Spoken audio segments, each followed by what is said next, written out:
Hey everybody, welcome to Love and Relo, the voice of the relocation industry. I am your host, Ben Cross, and I am joined by my friend Michael Smith, Vice President of Sales and Marketing at AHI Corporate Housing.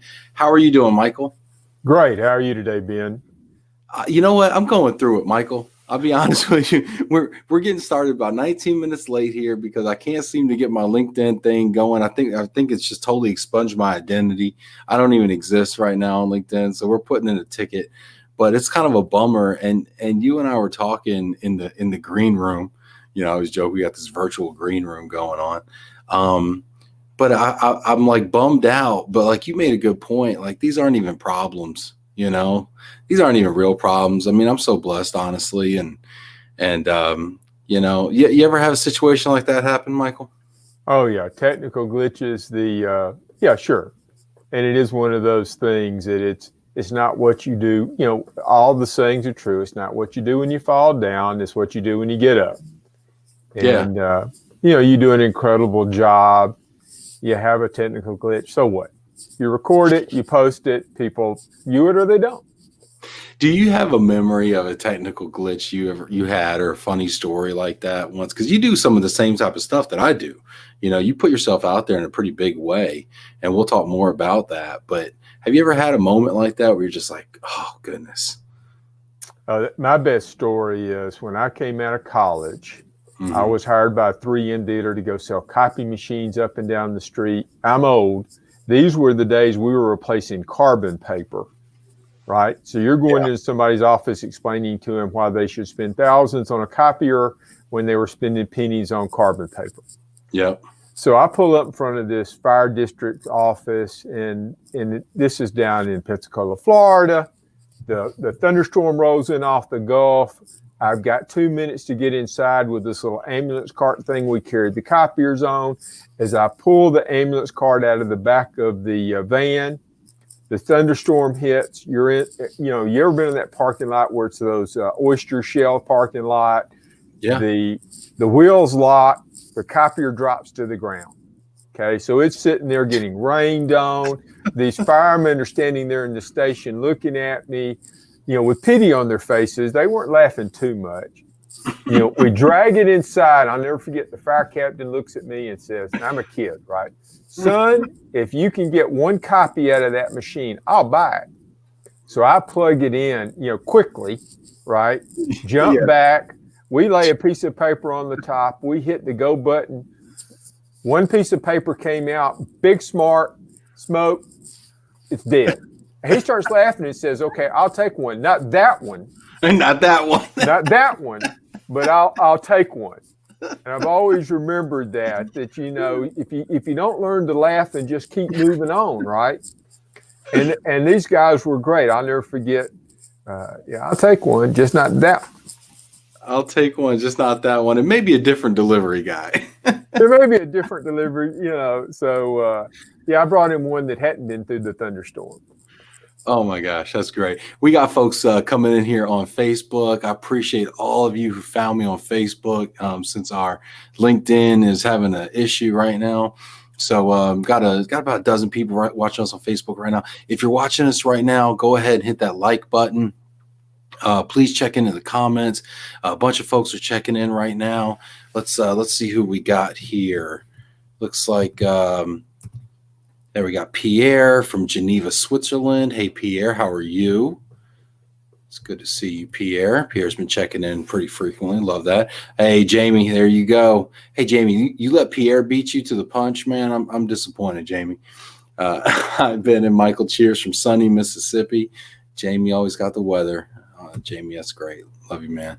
Molly Feldman, I found you, but it wasn't easy. But you found me.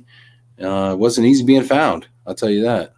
So well, you got to go hunt for gold. That's it. It wouldn't be valuable if it just sprouted out of the ground. And there you go. There you got to go hunting for gold. I love it, man. You got to come on more often. I tell you what, Mike, you're making me feel better already. Christy, how's it going? Happy Monday. It's good to see you. Sandra Clary checking in. Happy new week, all. Hey, Sandra. It's good to see your name there. Stacy, timing delay worked to my advantage. My call ended in time for me to listen live. It was all about you, Stacy. We were waiting. We were actually listening on your phone call, and when it sounded like things were wrapping up, we hit the live button, and there you go. Mena coming to us from Dubai. Hi, Mena. Brian Rivers from First Tech Credit Union. Hello, gentlemen. Hey, Brian. So, Brian, I don't know if are you a fisherman, Michael? You go fishing? Yeah, I'm a pond fisherman. Yeah. You know. Okay. I'm not a catch and release. I'm a catch and fry. I hear it. That's better. That's better than catch and release anyway. I mean, what's that fish going to go do anyway? This is his highest and best calling is our frying pan, right? There you go. So Brian's Facebook picture here, I always joke with him. It's so funny. He's got his little fish held up to the camera, and I said, "What are you trying to make it look bigger than it really is?" He said, man, that's the bait. That's what he said. That's what he takes pictures of the bait, not the fish he caught. That's great. Simon Johns, I didn't see a notification on LinkedIn. Tell me about it, Simon. If you missed out, it's a problem right now with LinkedIn, and I think I don't exist right now on LinkedIn. So go ahead and complain to them or something. Mena from Dubai, good checking in there. Hate face ache. Yeah, Simon's from the UK. Doing well, Ben. Hope you are too. Thank you, Pierre. We are. Just going to see here. Lisa, howdy from San Diego. Molly Feldman, totally worth it. All right. Victoria, hi, Ben and Michael. Look at all the folks just coming and showing some love here. That's great. Let's see here. We might. Let's see if we can't get this LinkedIn thing going live here. Let's really get the party started here. Hey, Janet, you fixed it. Look at Janet. God bless you. Go, Janet, go. Yep. All right. Well, cool. Well, let's give some folks a chance to get on there as well. People are coming in here. Hey, Miss Janie. Miss Janie checking in. Hi, Ben and Michael from AHI Corporate Housing in Atlanta. So Michael, tell me, where are you right now in the world? I am in the mountains of Boone, North Carolina. We are blessed to have a cabin up in the mountains. So I'm self-isolating by hiking the Appalachian Trail, the Appalachian Parkway. Being from Alabama, being from Birmingham, it's already in the 80s and 90s some days. It's the high today here, 64. I had to go find a sweatshirt. So it's a good life. Yeah, that's wonderful. Boone. Very nice. How far is Boone from Raleigh? I lived in Raleigh for about 4 years. It's about 3 or 4 hours. Okay. So just a day's walk. Yeah, just a day's walk. Just a drive uphill all the way, and then you get here and you're in heaven. There you go. Love it. So Michael, I wanted to ask you, talk to me about, I want to talk to about a bunch of things today, and we're going to talk a little bit about the HR Mobility Peer Group. But before we get to that, I want to talk about leadership. And you and I were talking about something that really caught my eye, and it's the great, good, and gone model. Can you tell us a little bit more about what that means? I have been blessed in my life early on when I came out of school and went to work. So on 3M copiers on the street, we were all on straight commission. So from day one, whether you were an employee of a company, you only got paid what you earned. So basically, we were all entrepreneurs. And quickly looking around the sales room, I saw there was high achievers. There were people that were meeting quota, and that there were people we would all look at each other and go, what are they doing here? Mm-hmm. And so I started kind of making notes for myself about what separated those people that were great or high achievers in the way they think, right? Not their, but how they think, from the people that you can count on to be productive, from the people that shouldn't be there. Okay. And in my role as the entrepreneur in residence at the Greater Shelby Chamber of Commerce, one of the things I'm always talking to young managers about is anytime I've gone into any environment and I look at the C-suite and I ask them, you got 3 buckets, you got 5 minutes. I want every employee here to go in one of 3 buckets. They're able to do it in 5 minutes. They can say, yeah, Ben's my go-to guy. Janet's my go-to person. Betty Sue's my go-to person. Here are these 20 people I can count on every day. And here are these 5 we're trying to fix. And I have to tell them, you're allowed to fix your cat. People get real mad if you try to fix them. Okay? You don't fix people. Cat. Right? You're allowed to fix your cat. You don't fix people. And so I see these young managers all the time spending all this time trying to fix people. And here's the reality. Ben's a high achiever. You're great at what you do. There's other people in your industry whispering in your ear on a regular basis. Ben, you know what? I love you. You ever thought about playing on my team? Mm-hmm. And I see these young managers, I can ignore Ben because Ben's going to go get it done every day.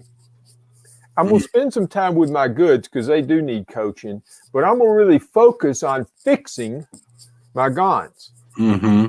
Right? And have you seen that? I have seen that and this brings me back to when I managed call centers. When I managed call centers for pods, we had a green, yellow, and red bucket, right? And it was based on their conversion rate. And people were in there, and it was a lot of the usual suspects in each bucket, to your point, right? It's pretty predictable.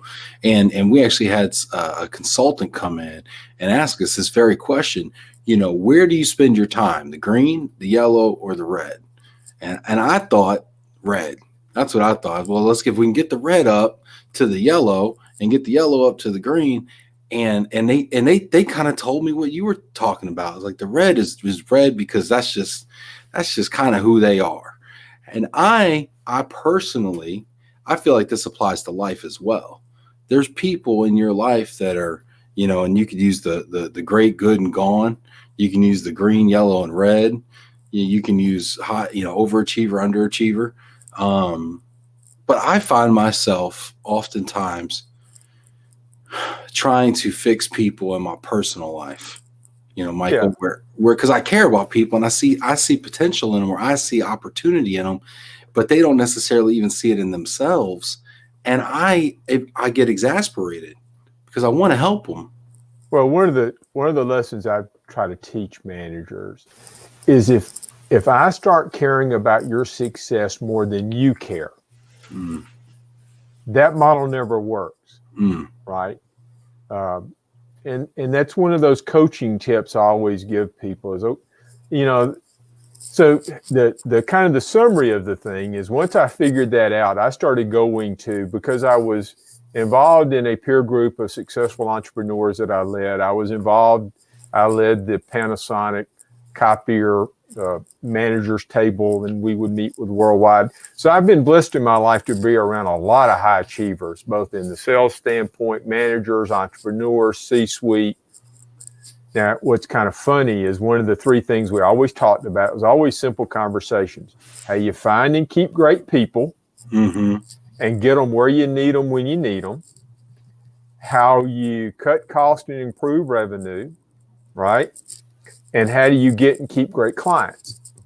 Every conversation would end up being about one of those 3 topics. And more of the conversations were always, how do you find and keep great people and get them where you need them when you need them? I want to go to this. Brings us to our first audience poll. Okay. So I know we had a little technical difficulty in the beginning. We got half a dozen people on LinkedIn right now. We got 10 people on Facebook right now. Please, everybody, I want you to go ahead and answer this question. This is the audience poll here. I want to get a little engagement going. And if we start talking and making a racket, people are going to come see what's going on. Audience poll here is, what conversations are you having with the C-suite in your organization, or even in your client's organization? If you're an RMC and your clients are, the folks you're having these talks to about how to get and keep great performers. I mean, this is something that we all are in companies that need great performers, and we also serve talent organizations as well. So this could really be at your company or at their company, but I'd love to hear some thought leadership around this question. It's a fantastic question, Michael. So what are you seeing in this area? Well, here's the story I'll give you. And the technique I would tell you is this. One of the things I quickly learned in life is what you ask determines who you ask. So if you're going to see the C-suite, right? And the analogy I'll give you is back in the old days, we used to have these things called postage meters. I don't know if you've ever seen one. You're not that old. But so I would see people going to sell a postage meter. They would go to the C-suite and they'd start asking the president of the company how many stamps they use today. Did he have any clue? Right? And the minute you ask him that question, what happened? He probably either shuts down or directs you down to the mailroom. There you go. Now you're down in the mailroom. So I'd have people looking at me going, why are you getting to have coffee with the CEO when I'm down talking to the guys in the mailroom? Because the CEO doesn't care about how many postage stamps. He does care about how are you communicating with your clients? How are you keeping your message in front of your clients? How often are you touching your clients? How often are you touching your employees? How are you making an experience that's unique with your employees and your clients? Now, the reality back in the old days is for you to get information out, you were going to have to mail it to somebody or pick up the phone. So again, it wasn't that they didn't care about the postage meter. It wasn't they didn't care about, but they paid people to keep up with the numbers. So again, I may be wrong because I'm an outsider in this world. But I think if you go to the C-suite and you say, I want to talk about a specific policy regarding to how many pounds you can put on a truck for a domestic move, you're not going to be in that person's office very long.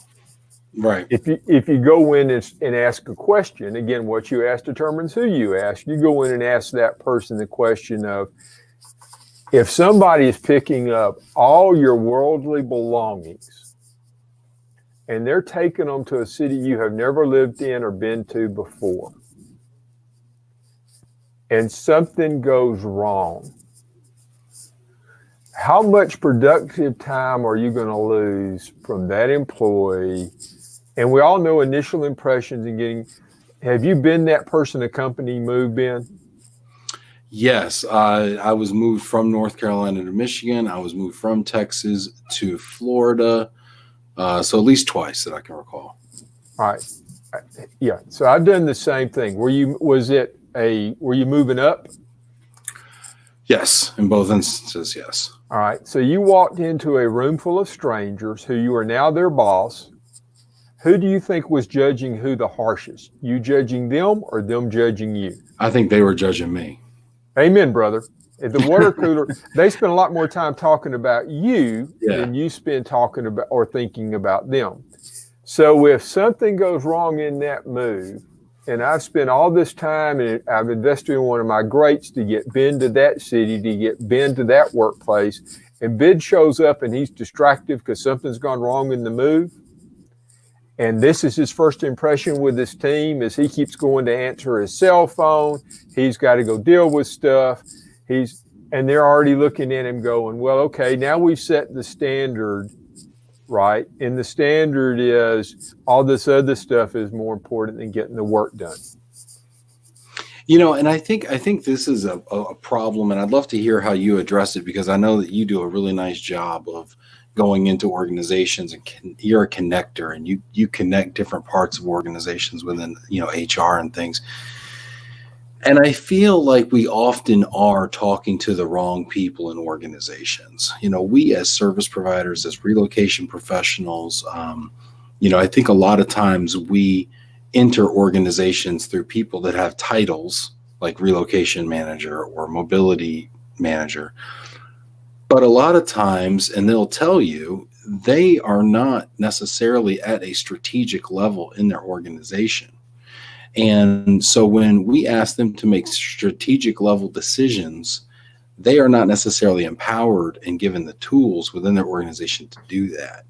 And so I often find that the disconnect is maybe we're not interfacing at the CHRO level or the VP of talent acquisition level or the vice president of total rewards. And I when you talk about that, what you ask impact or influences who you ask. Do you find that in your journey of connecting people? Yeah, but here's the tech. You ever watch that show, Emeril Lagasse? The chef. Bam. Bam! I love the bam. Let's kick it up a notch. That's it. So I get paid a lot of money to teach this one at universities and stuff. So you're getting a freebie. Hey, I appreciate that. If when we ever get a face-to-face at ERC again, you owe me something. All right. But all right. Bring me one of those cannolis I saw you got. Francine Trusty, she's checking in. That's right. She's here. There you go, Francine. All right. So here's the technique. I've always believed it's my job to help my clients achieve their goals in life. Mm-hmm. Right? If you go through life viewing the people around you as a dollar sign, and Ben, you know people that treat people that way. Oh yeah. That they look you in the eye, and you could tell that if you're not a dollar sign that's relevant to them, that's all they care about.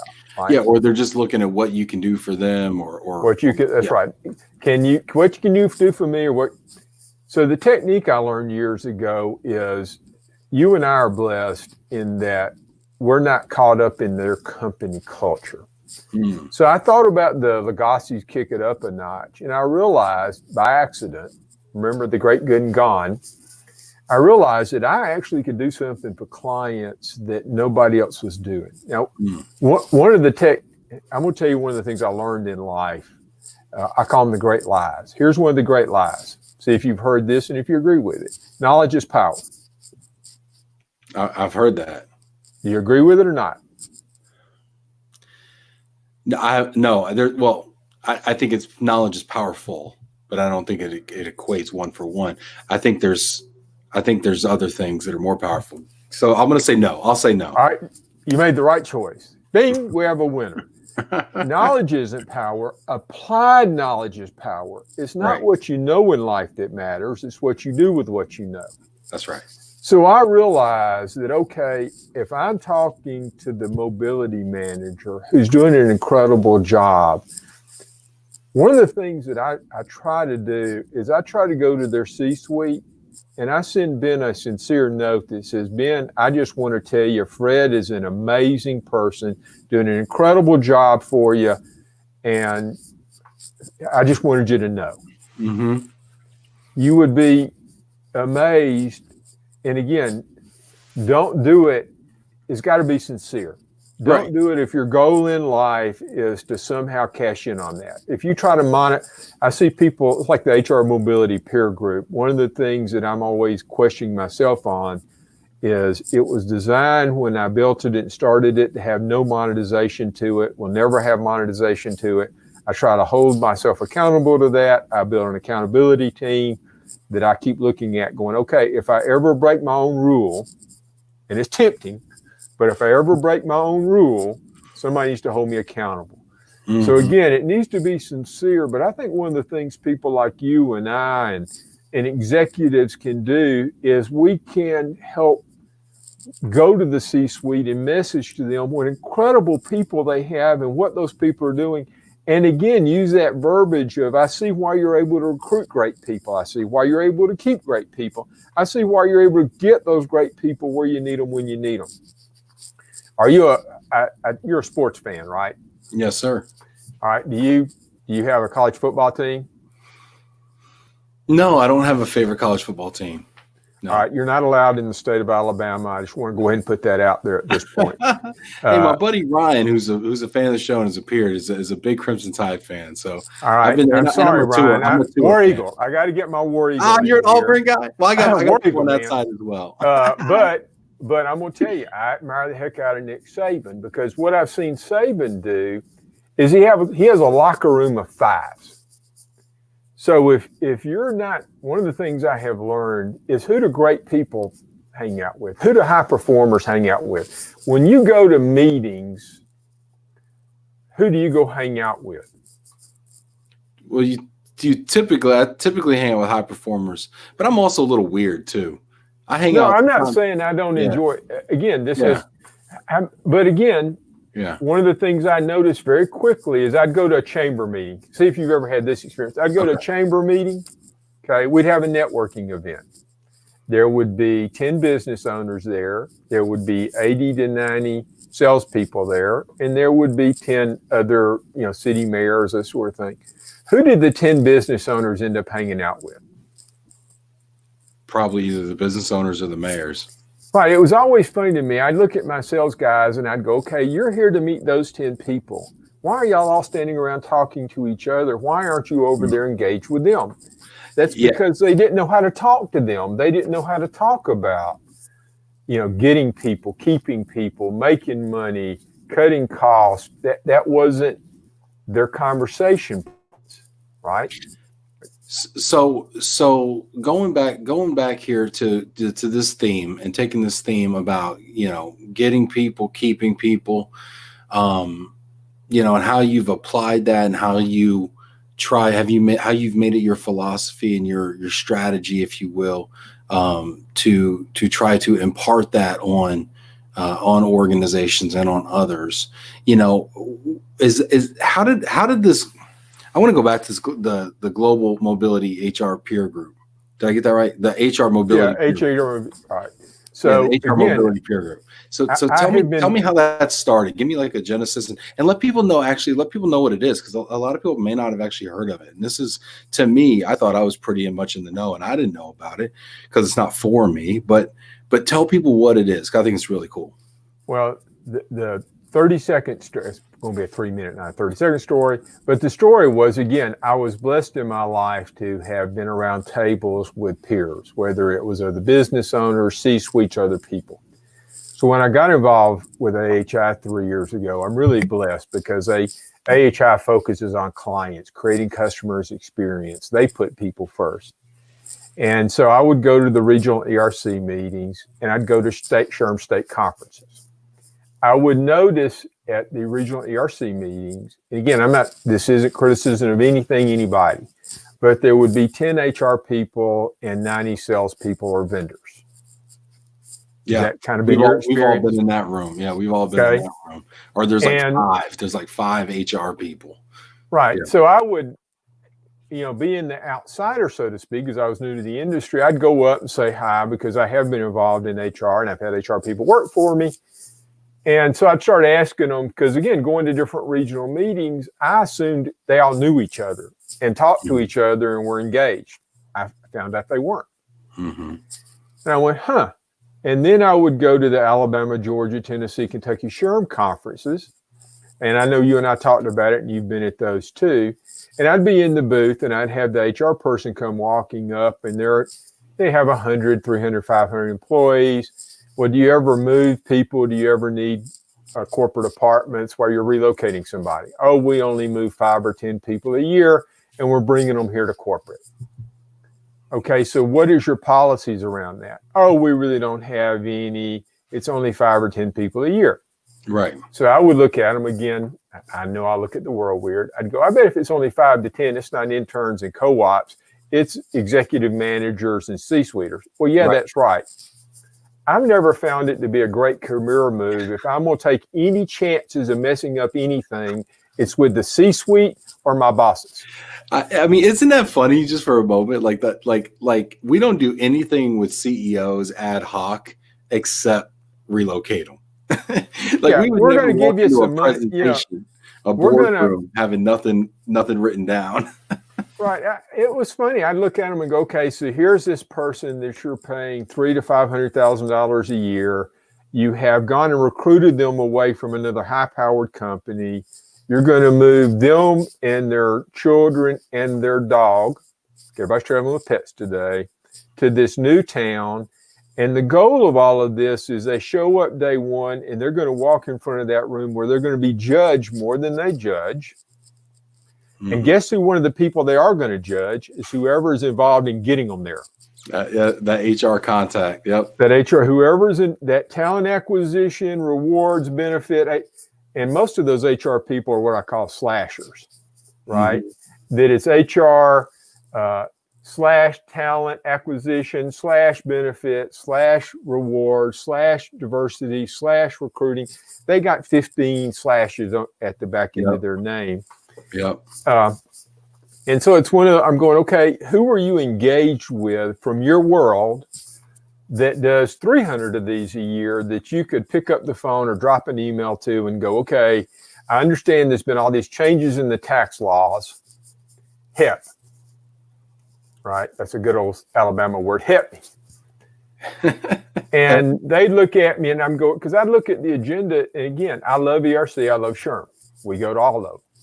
But I look at that agenda at the SHRM State Conference, and I wouldn't see one single breakout focused on relocation or mobility, right? And then I would look at sometimes they would wedge it into under the rewards and benefit conversations, but not often, right? And a lot of them, especially in that size company, didn't view themselves as being the kind of person, or the company wasn't going to pay for them to be part of an ERC. Yeah. Right. So I said, hey, look, this is connecting people is what I do. I think I can help 50 of y'all, get on a phone call once a month, share information back and forth, and get you started. So that was my goal. So when did you make that decision? About 2 years ago. So about 2 years ago, you started this group, the HR Mobility Peer Group, and it's a LinkedIn group, and it's private, right? It's private only to HR and mobility. Right. I only had 2 rules since day one: no vendors, no monetization. Right? That was always the 2 rules. I was going to set up a monthly conference call, and that was about it. Well, my personality was, if 50 was good, 60 would be pretty cool. And once we got to 60, I wonder if we had 75, what value they would bring to each other. Then at 100, wow, this is getting to be fun. Right. Now at 1,500, it's work, but it's fun. 1,500. You started this 2 years ago, and you got 1,500 HR and mobility folks, a member of this HR mobility peer group. And you do a monthly conference call. And now in COVID, are you doing anything special during this COVID pandemic? Well, again, I'm the facilitator. It truly is their community. And so at least on a daily basis, somebody will send me a question that I will share out to the community. One of the key things I've always believed in is making it where people can respond back to each other. I did not want them to have to come through me. I didn't want them to go through social media. So people will send me a question. I turn around and send that question with their email address back out to the community so that people can respond on LinkedIn. But a lot of the communication is from Ben to Fred, because there's a lot of things I will email Fred directly or call Fred directly and have a conversation on. I'm not going to put on social media. I'm not going to share with the world, right? And I think there's a need, want, and desire for them all to want to be connected and share and give. People, my experience is people are incredible givers, right? Especially, that's one of the things I always tell people about the great. It has always amazed me how many C-suites I go in and I say, tell me your story, right? And they'll start talking a little bit, but it's like Facebook. Right? What is Facebook based on? Who is the most fascinating person in the world to be in? Either me or my baby. Right. It's you. Right. It's you or your family. Right. Yeah. So, do you love to tell your story? Yeah, I think I do. We all do. Right. That's how Facebook became. I wish I had some of that money. That's how Facebook became Facebook, because we all love to tell our story. Right. Why don't we tell our story more? Because we know most people, I know when I'm talking to Ben, the story that Ben mainly wants to tell is whose story? Ben's. You don't want to hear Michael's. And that's nothing wrong. That's just human, right? So it's always fascinating to me when I go into a C-suite and say, tell me your story. Tell me what it is you think your high achievers have in common. Tell me what it is AHI needs to do differently to have any value to you. That once they figure out I sincerely am interested in what they have to say, and I'm not just, I call it the gag reflex. A lot of salespeople have an incredibly acute gag reflex, meaning they ask you something before you can get 3 words out. They're, bleh, let me tell you my story. Blah, blah, blah, blah, blah. It'd be like you going on here's the reality. Ben goes in a meeting. Yeah. And Ben goes, hey, what is important to your company about creating amazing experiences for your employees when they have to move? Well, I tell you what, I sure wish I had a mover that knew what they were doing with pets. Pets! Let me tell you about pets. Let me tell you about pets. Right. So the guy goes, oh, okay. You really didn't care. You were just waiting to to jump all over me instead of sincerely going, wow, that's interesting. Tell me more.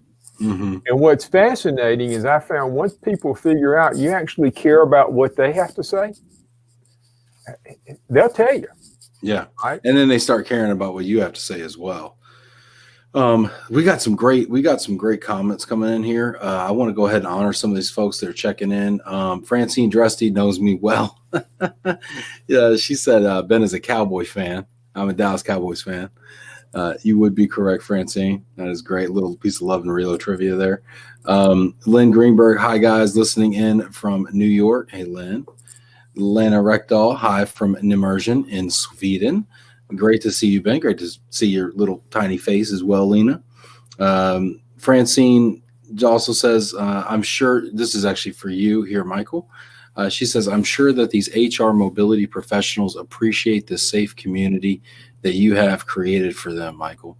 Do you feel like that's a part of the success of this group that you've created? Only in that it's like what you're building here, right? My gifts, my training, my passion has been connecting people. So the value I think I bring to the community is I think you and I are alike in that most people walk into a room of strangers, they go, oh crap, and start looking for the exit door. You and I walk into a room of strangers and we think, game on. Yeah. Right? Game on. Yeah. Well, you know what, Psychology Today had that article years ago. Most people had rather be in the casket than the one giving the eulogy. I think that's I never heard that one, but you're right. People have more of a fear of public speaking than they do of death. Well, and I think people have there's so many people. One, it's just not their nature to walk into a room, to walk up to a stranger and go, who are you? Tell me your story. How can I help you? What value can I have to you? Where can I help you achieve your goals in life? I don't think there's that many people that have developed that or that's natural to them, right? I think most people want to walk up. One, they walk into a room of 100 strangers. They look for the 4 or 5 people they know.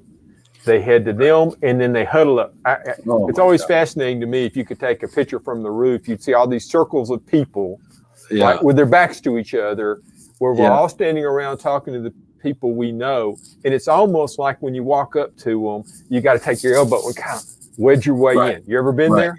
Yeah. Oh, yeah. And then they look at you like, kind of, what are your credentials to be breaking into this circle over here? No, I totally see that, and I see that when we go to these large conferences too. Is people, and this is the worst, right? People from the same company fly to Atlanta for a conference, and then they just pal around with each other for 3 days. Isn't that great? Right? I'm like, what did you learn about Bob, who you work with every day in Atlanta? Well, it's funny. I probably shouldn't tell this story, but I all the best stories people I would tell. Yeah, I would tell. We'd go to all these chamber networking events. Right. This is my past copier life. AHI is great. This is my past copier life.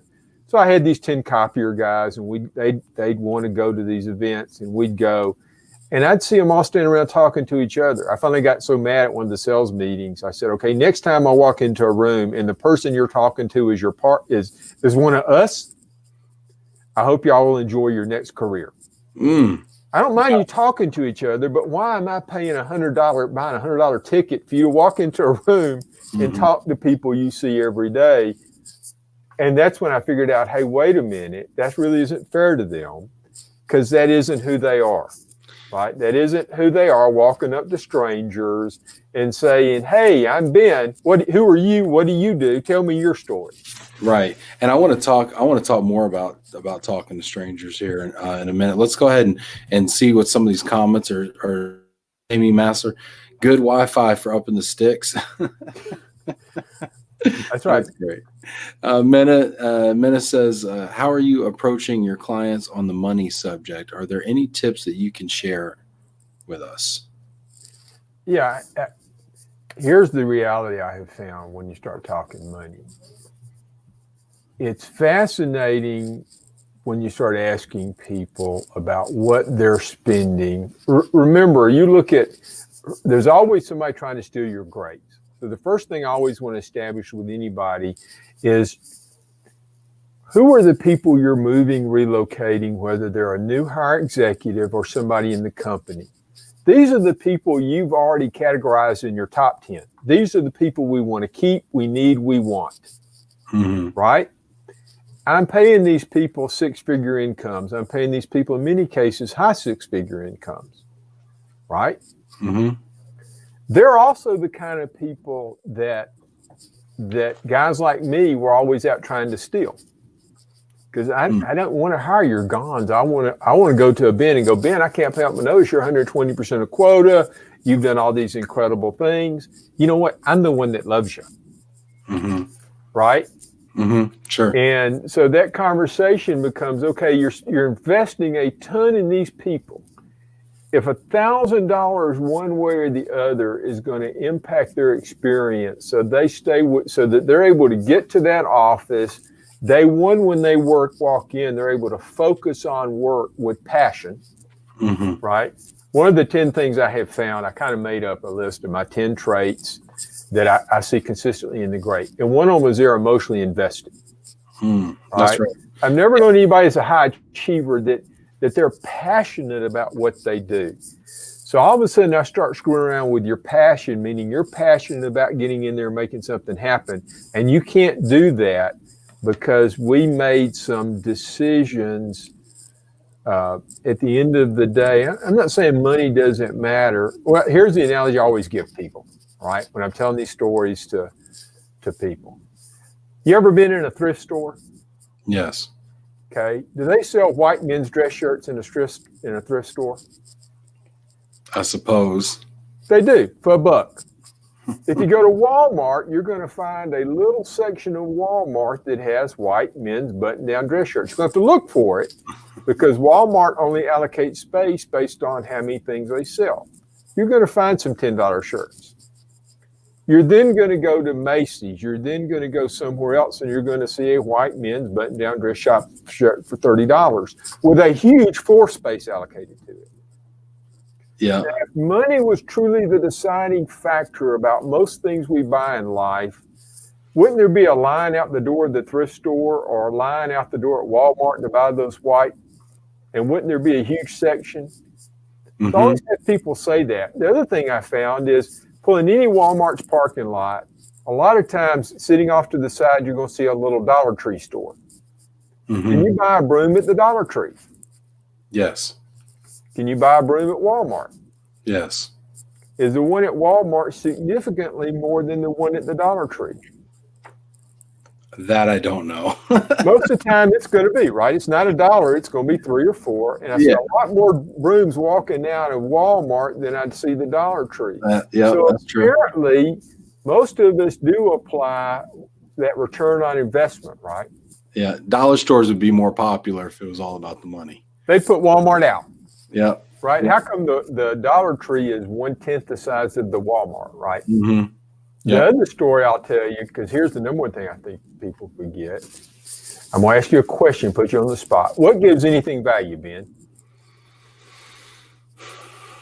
Well, there's several things, right? Utility, prestige. I guess it depends on your own perspective and values. Give things value. Okay. I love you, but you're wrong. All right. Okay. Here's how you're wrong. And you learn this in school. Supply and demand. Supply and demand. Okay. Now, what's the thing you want more than anything else in the world in this second that has more need, want, and desire for you this second? It's coming in your nose. Yeah. Yeah. Air. Okay. How much are you paying for it? It's free. Well, so you're not paying anything. Well, isn't that high demand, high want, high value, right? And we seem to forget that if I go into a client, the question I'm always asking myself is, if I was that client, what can I do for you that nobody else can do for you that would have value? Because that's the only thing that's going to give me any value. Yeah. So that's a question I would ask people constantly is, and again, there's always 3 ways you can give value. One is you can give personal value. Can you help them make a connection? Can you help them find somebody, meet somebody they couldn't meet? What can you do for them as a human being? What can your company do for them, and what can your product do for them? See, I agree with what you just said there too. I mean, if you add so much value in all the other ways, the issue of money is almost a non sequitur. It is what it is. You know, they're going to do business with you because of all the other things you just enumerated, and then the price is what the price is. So I would agree with you. And Meta, to answer your question also, I would, instead of talking about cost, I would talk about opportunity cost. And opportunity cost is the cost of what if you didn't do it? What if you didn't do it? What if you didn't hire this person and relocate them and whatever? How much would your business be losing by not doing that? And so I think CEOs think in terms of investments, and the C-suite thinks in terms of investments. The middle managers, and going back to kind of the previous point, don't. They kind of count the beans, and they make sure the budgets all sum up, and they don't ever want to go over because they got some explaining to do. But they don't actually realize that their C-suite wants to see them think more entrepreneurially and start thinking about investments, because they want to see them increase the top line and increase the bottom line. And a lot of times that's done through investments. So anyway, a fair question. I think a lot of people think about it, but I think we also have to reframe the question. Here we got some other people checking in here. Jessica Mack, hi from Paragon Corporate Housing in Portland. Thanks for sharing, Mike. All right, cool, Jessica. Thank you. Thank you. Janet says, has Michael mentioned or shared your LOVE+RELO live stream show to his HR mobility peer group? Yes. Reluctantly, but yes. Not because I don't love the show, but really my goal was I don't want it to be about me. I really don't, right? As a matter of fact, that first 50 or 100 people, my goal was I told them, because remember the vendor-free thing, that first 50 people would look at me and go, yeah, okay, all that sounds good, but aren't you a vendor? Mm-hmm. And I'd say, yeah, but I'm not going to act like one and hold me to that. Mm-hmm. I'm not saying it doesn't hurt me sometimes to not talk about corporate housing, but I'm part of a great company. I'm blessed in that they support me and they let me do things to help other people without worrying about the monetization. So yes, I shared this with them. And you've had a bunch of most of the corporate people you've had on are all part of the community. I'm not going to name names but most of them that have been on are part of the community, and they're amazing contributors, incredibly giving people. Right? That's one of the cool things about this community is even the salespeople. If I probably couldn't get their two sales teams to talk to each other because they may be competitors in some ways. The HR mobility people, it's a different mindset, right? It's a different mindset. Sure. So I'm always wanting to get more voices from the HR mobility community. I'm always wanting to understand the challenges that they're working through.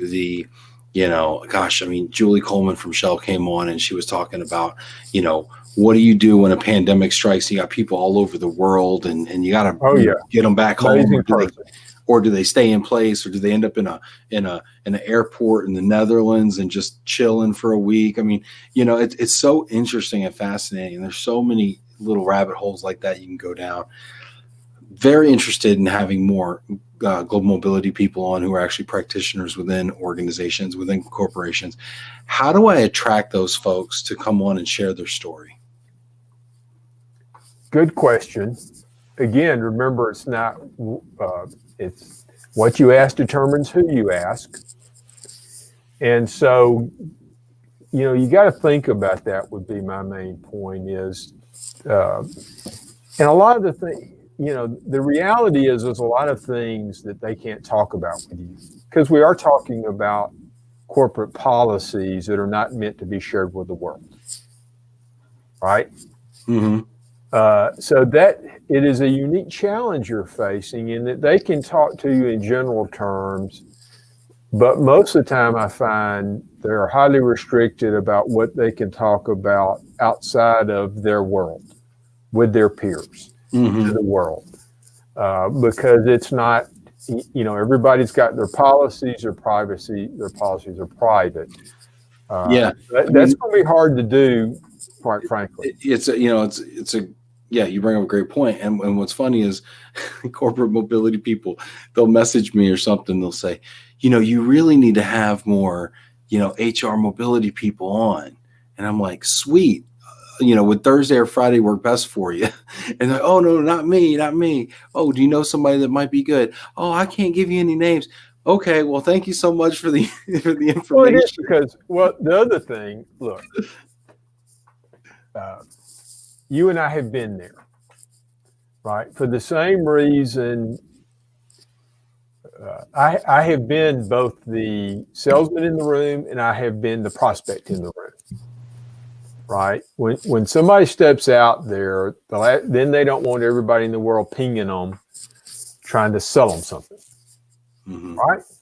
And so it is that building that trust relationship with them that, okay, I want you to come on and talk, but I'm going to shield you. Mm-hmm. Right. Just like they do at the relocation councils where they say no soliciting. I don't know how you do it. Right. Because one of the things I have learned in life is to believe in the bell curve. You remember the bell curve from school? Sure. All right. What I have learned, right, is that you can take anything and it goes back to the great, good, and gone. 10% of the people to 20% of the people in any organization are going to be the high achievers.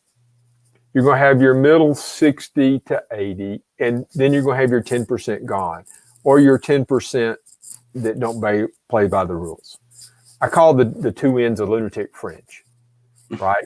Because they're always the ones that are on the stage getting awards or the one in the back of the room.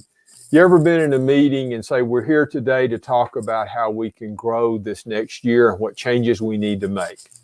And there's always that person in the back of the room that raises their hand and goes, what's wrong with us now? Mm-hmm.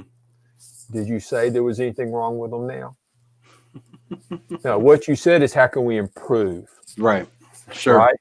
Yeah. What was the book? Good to Great.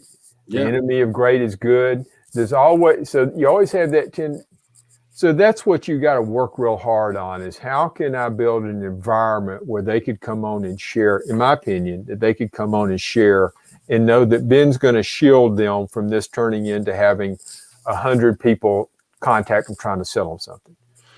Yeah, I don't know. I mean, I think some of it has to be there. They have to just be okay with that. I mean, you look at some of the people that have come on, Vinny Valverde, Jack Jampel. I mean, Jack's over here doing like 60 Zoom meetings with people, Isn't he amazing? Yeah, he just gets a kick out of it, and Vinny too. And I think that's the other thing too, is to embrace the relationships you have with some of these service providers. Even if you don't do, I don't do business with Vinny, I don't do business with Jack, but I consider them close personal friends. And I think that just because someone has salesperson in their title doesn't mean that they're the enemy, No, I agree. It doesn't. But remember, we all are going to, you probably never saw this sign because, again, you're young. When I came up, there used to be a sign in these purchasing agents' offices, and it would have a guy with his mouth open, and it would say, how can you tell when a salesperson's lying? His mouth's open. His mouth. And I'm not. So, we are fighting to overcome, because again, remember, we all are being judged. We all are judging and being judged constantly. Yeah. And how do you separate yourself? We got a couple of comments here. Simon John says, so if you pay for salespeople to go to conferences and they spend all their time having a jolly with each other, he's British, who's to fault? Their manager and the brief, or are they just not trained as networkers? All right, you want my opinion? Yes, sir. All right. One, I believe you got to have a conversation before anybody goes anywhere and say, what is the purpose of going here? What is our goal in attending this? And have an expectation that they know when they come back, you want to hear. I used to have people go to networking events and come back with 200 business cards in their pocket and say, look how many business cards I got. I go, oh my God, I don't care. Tell me the 3 people that you started a relationship with tonight, that where they work, what's important to that company, what is that company's goals, what are they trying to achieve, right? Did you go have a conversation with 2 or 3 people that might lead to starting a relationship, right? Not how many cards did you collect. Right. It's not just a sheer numbers game. So that's the number one thing I would tell you. Set an expectation with your people of why they're going. Also, then set a realistic expectation is you don't want them to meet 30 people. You just want them to come back with 3 relationships that they got started there with people they didn't know. Yeah, I like that. 3 relationships. We talk about, we've been talking about networking. We've been talking about talking to strangers. I heard that you recently read Malcolm Gladwell's book, Talking to Strangers. What'd you think? I love Malcolm Gladwell. What'd you think about the book? Oh, I love this podcast. It's hard. Right, have you read it?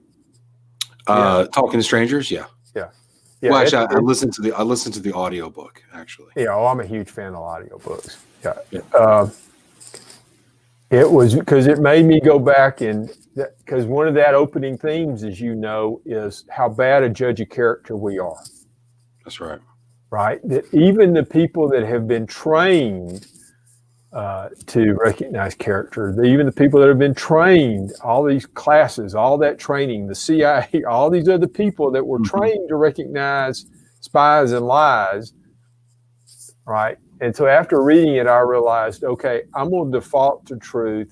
And again, I'm going to realize the bell curve that 9 out of 10 people I talk to in this life are good people. I'm not going to let the 1 out of 10 rule my life. Default to truth. I that was the thing he kept going back to. And I think default to truth in the last 2 weeks, there's been 2 sayings that have come up, and I think they go hand in hand. And default to truth is one you just mentioned, which is beautiful. Default to truth and basically trust what someone's saying until they give you reason to believe otherwise.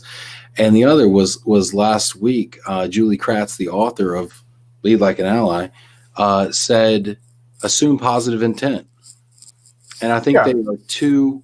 I think they are part and parcel of one another. Assume positive intent and default to truth. And I think if we did that more in our society, we'd find more inclusion and less division. Yes.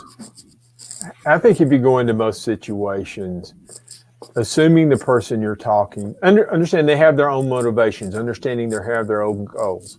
Are you going to let the 1 out of 10 who doesn't have a positive goal or outcome in mind for you, are you going to let them rule your life? That's right. If we start looking around us with a negative worldview, it's one of the things I found with the great, right? They migrate to the great, right? So who do you spend your time with? Are you spending your time? You got to be very deliberate about today more than ever. I think you really have to be deliberate about what you're putting in your head. Are you watching the 24-hour news? Are you listening to this? I don't understand how some people that are looking at all that can get up in the morning and get on with life. I think it's hard.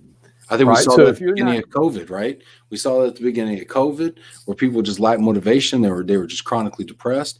I think some of us are going through that right now with some of the race riots and things that are going on in the protests and the demonstrations that are going on right now.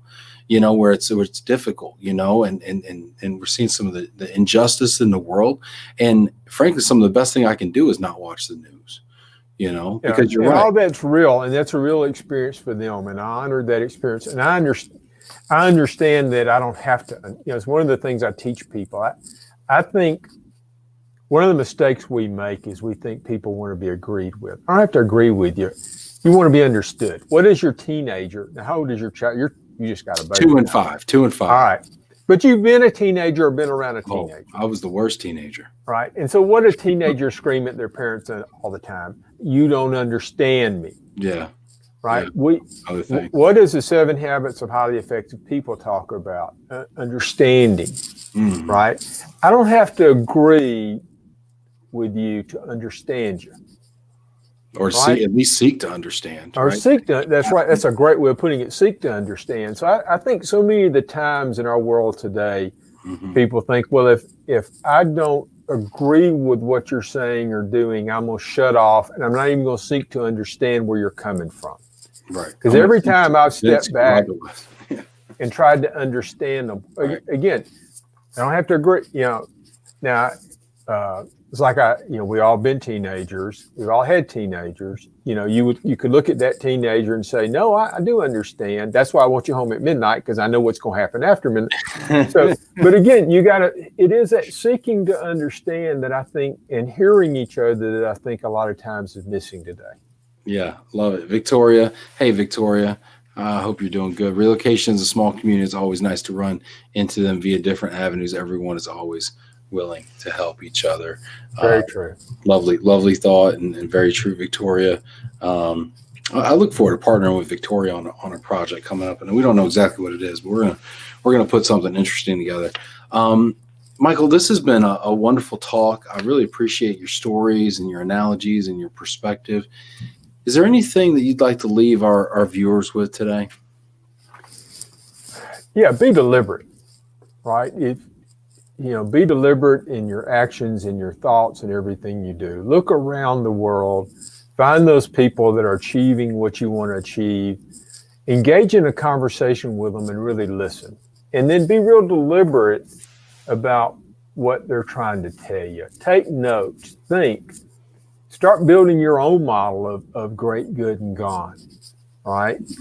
Don't try to fix people. They don't need fixing. That's between them and God. What you need to do is spend your time with the people that are doing, quite frankly, one of the analogies I always give people is every room, what I think the entrepreneur is they're in a room and a bunch of people are talking, and one of the persons says, somebody ought to do X.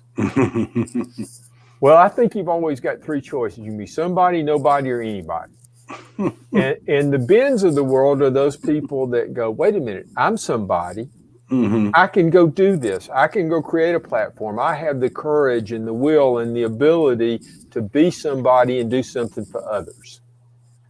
Learn how to be somebody and be somebody to others without any concern about what's in it for you. Yeah. And if you start doing that, you're going to find it's a happy life. That's wonderful. That's a wonderful place to leave it there. Michael, thank you so much for coming on. And thank you everybody who chimed in and gave us great questions and comments. Thank you for everybody that's been so active here. Shout out to Alan King, also from Germany. Michael, thank you so much for being with us today. I really appreciate it. Thank you, Ben. I appreciated your time and what you're doing for the world. Thank you so much. And everybody check in Tuesday. Tomorrow we've got a 4-person panel talking about safety and relocation, PPE, what are the best practices and how we are delivering service. Now it's going to be a very interesting, transatlantic conversation. Chuck White from International Association of Movers, Mark Moose from MW+RELO. We got Ayers is going to be on the program. We got a household goods driver. It's going to be really interesting. So thanks everybody for tuning in, and we will see you tomorrow. Thanks everybody.